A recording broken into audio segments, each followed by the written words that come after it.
अशी फणसाची भाजी तुम्ही एकदा खाल्ली ना तर पुन्हा पुन्हा अशा पद्धतीनेच बनवाल. तर मी इथे फणसनं विकत आणलं. इकडे ना शिलाँगला फणस जे आहे ना असं कापून वगैरे मिळत नाही. जेवढं असेल ना ज्या साईजचं तेवढंच आणावं लागतं. तर 1 किलोचं मी इथे फणस आणलं आणि कापून घेतलं. हे बघा, चाकूला थोडं तेल लावून घ्यायचं आणि कापून घ्यायचं. खूप चिकट असतं त्यामुळे पटकन कापल्या जात नाही, पण चाकूला तेल लावलं ना की पटकन कापल्या जातं. छोटे छोटे तुकडे केले, मस्त स्वच्छ धुवून घेतले. त्यानंतर कुकरमध्ये ना हे फणस जे आहे ना थोडंसं मीठ टाकायचं आणि थोडीशी हळद टाकून 1 ते 1.5 ग्लास पाणी टाकून 1 शिट्टी येईपर्यंत शिजवून घ्यायचं.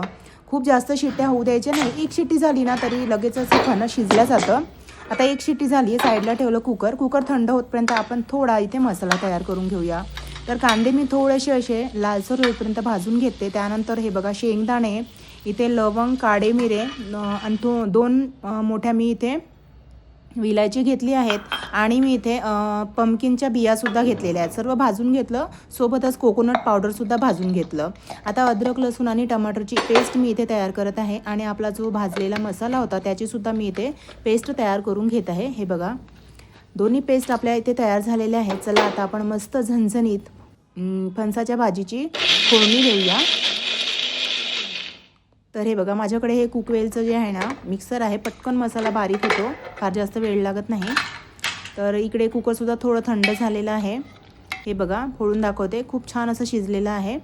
आता एका पॅनमध्ये तेल गरम करून घ्यायचं. 2 तेजपत्ते टाकले, 1 चमच जिरा टाकला. जिरा छान तडतडला की त्यानंतर टमाटर, अद्रक, लसणाची पेस्ट टाकली आणि गरम मसाल्याची पेस्ट टाकली. त्यानंतर हे सर्व छान असं तेलामध्ये परतून घेतलं. एक साधारणतः 2 ते 3 मिनटं मंद आचेवर. त्यानंतर आपले बेसिक मसाले टाकले, तिखट, मीठ, हळद आणि थोडीशी कसुरी मेथी कुस्करून टाकली.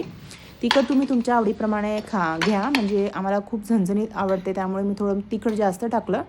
त्यानंतर फणस वगैरे टाकून एक उकडी येऊ दिली. हे बघा, मस्त अशी फणसाची भाजी ना इथे तयार झालेली आहे.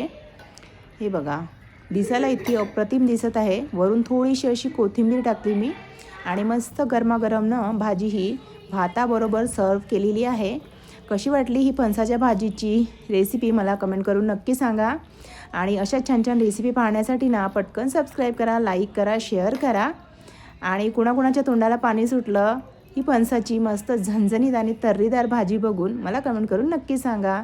चला तर या गरमागरम फणसाची भाजी आणि गरमागरम भात जेवायला. चला बाय बाय, भेटूया पुन्हा. सबस्क्राईब करा आठवणीने.